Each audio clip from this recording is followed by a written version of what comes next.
Bienvenidos a Guerreros del Mundo. Hoy nos adentramos en la historia de un monarca que pasó más tiempo en el campo de batalla que en su propio reino. Un rey que desafió a su padre, luchó contra su propia familia y dejó su nombre escrito con sangre y acero en la historia, Ricardo Corazón de León. Pero, ¿fue un héroe noble o un líder despiadado? Antes de comenzar, asegúrate de suscribirte al canal. Tu apoyo nos permite seguir trayendo relatos épicos de los guerreros más fascinantes de la historia. Dale al botón de suscripción y acompáñanos en este viaje a través del tiempo. Ricardo nació el 8 de septiembre de 1157 en Oxford, Inglaterra.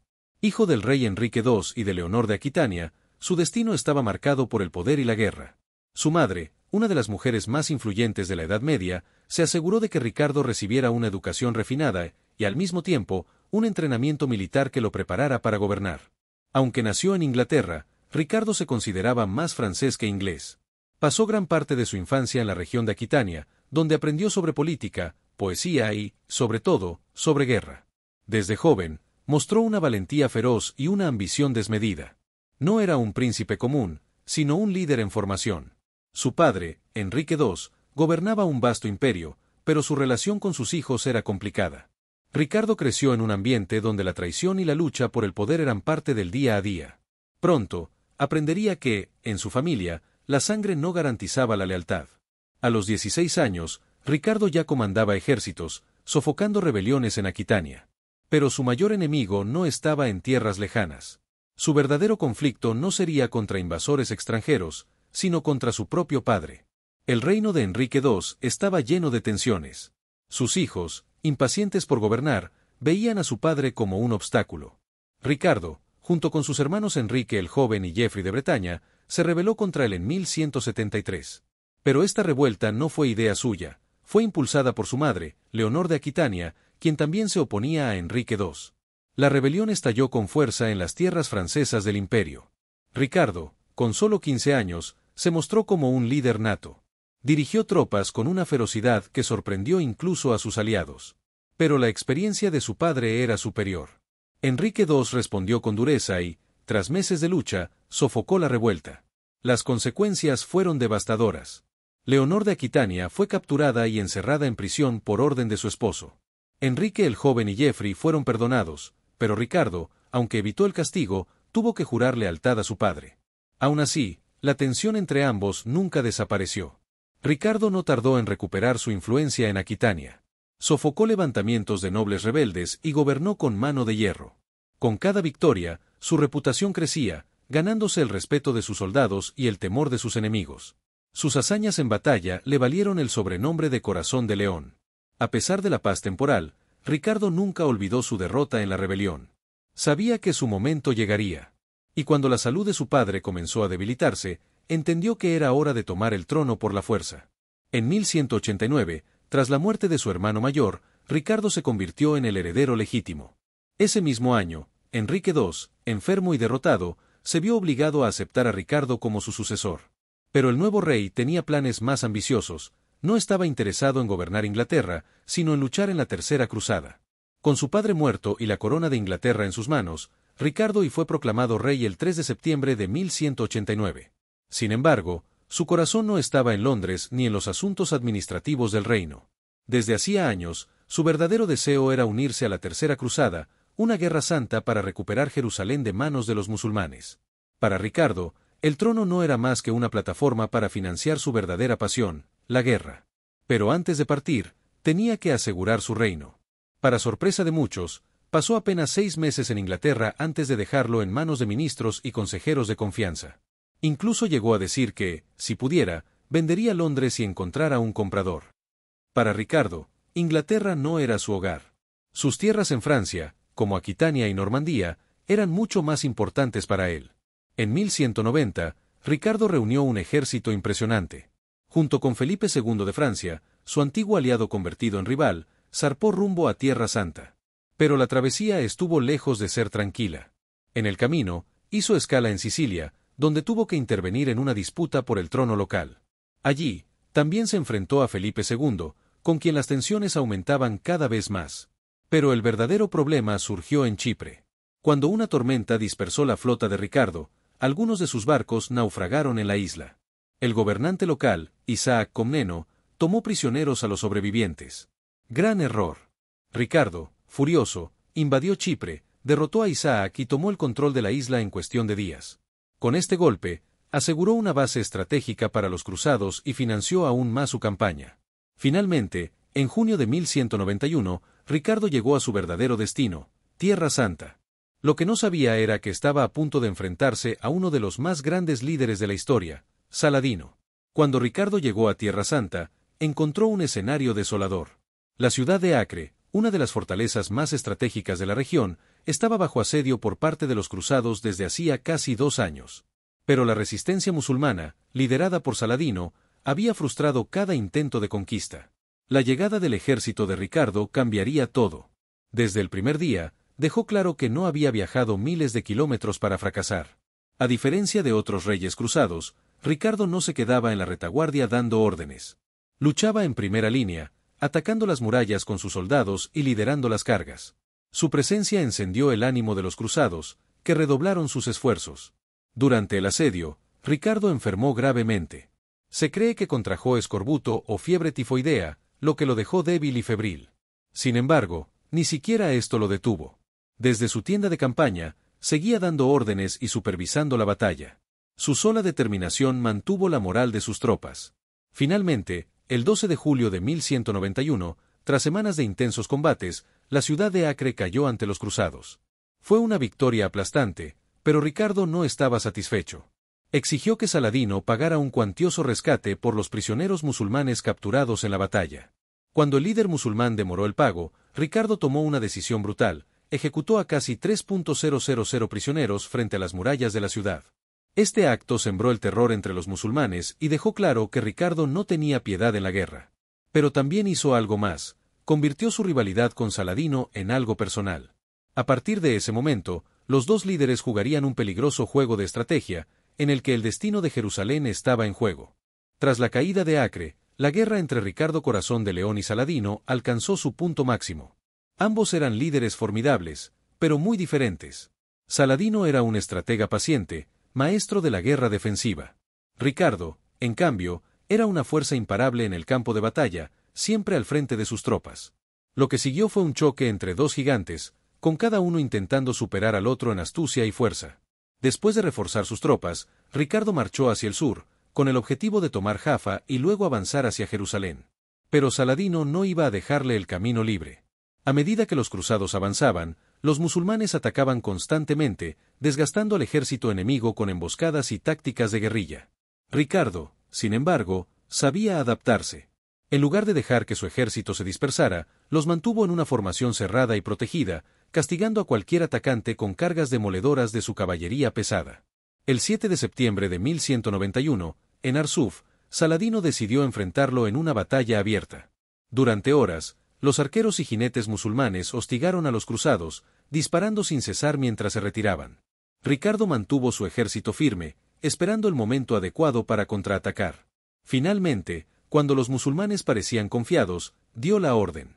Los caballeros templarios y hospitalarios cargaron con una furia devastadora, destrozando las líneas enemigas y obligando a Saladino a retirarse. A pesar de la victoria, Ricardo sabía que la guerra estaba lejos de terminar. Jerusalén, la joya de la cruzada, aún permanecía en manos de Saladino. Pero antes de marchar sobre la ciudad sagrada, tenía que asegurarse de que su ejército pudiera resistir el desafío. Con Jaffa asegurada, Ricardo se preparó para el asalto final, la conquista de Jerusalén. Sin embargo, se encontraba ante un dilema. Si atacaba la ciudad y la tomaba, ¿podría realmente mantenerla en manos cristianas? Saladino, a pesar de las derrotas, aún tenía la capacidad de contraatacar. Sin refuerzos desde Europa, Ricardo sabía que su ejército no podría resistir un sitio prolongado. El invierno de 1191 a 1192 fue brutal para ambos bandos. Los cruzados, acostumbrados a climas europeos, sufrían en el frío del desierto, mientras que los musulmanes luchaban por reabastecer la ciudad bajo la constante amenaza de los caballeros cristianos. La tensión era máxima, y ambos líderes sabían que una decisión equivocada podría significar la ruina. En la primavera de 1192, Ricardo se acercó a Jerusalén, pero después de meses de planificación y escaramuzas, tomó una decisión inesperada: retirarse. Era un movimiento impensable para un líder como él, Pero Ricardo entendía que tomar la ciudad sin poder mantenerla sería un sacrificio inútil. Aunque la cruzada no logró su objetivo final, Ricardo había demostrado ser un rival temible. Sus victorias habían debilitado a Saladino, y las negociaciones entre ambos comenzaron. A pesar de ser enemigos en el campo de batalla, los dos líderes se respetaban mutuamente. Lo que vendría después no sería una batalla, sino una guerra diplomática entre dos de las mentes más brillantes de su tiempo. Ricardo Corazón de León no había venido a Tierra Santa para marcharse con las manos vacías. Si no podía tomar Jerusalén por la fuerza, intentaría asegurar un acuerdo que beneficiara a los cruzados.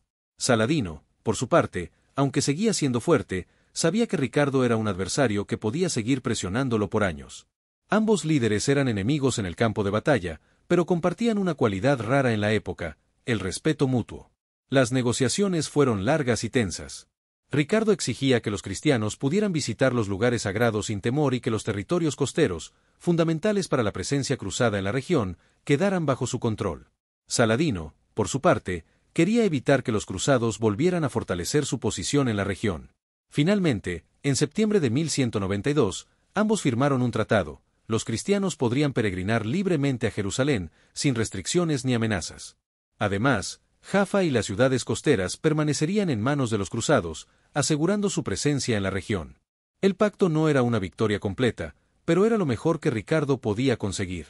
En el fondo, ambos líderes sabían que este acuerdo solo era una tregua, no el fin del conflicto. La lucha por Tierra Santa continuaría en los años siguientes, pero ninguno de ellos volvería a estar allí para verla. Ricardo había demostrado ser un guerrero invencible en Oriente, pero su mayor desafío lo esperaba al regresar a Europa. Durante su ausencia, su hermano Juan Sin Tierra y el rey Felipe II de Francia conspiraban para arrebatarle el trono de Inglaterra. Sabía que debía volver rápido, pero el destino le tenía preparada una trampa.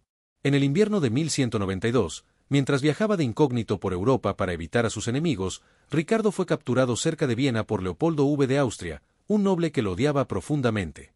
Lo acusaba de haber humillado a los austriacos en Acre, donde Ricardo había ordenado que su estandarte fuera derribado de las murallas conquistadas.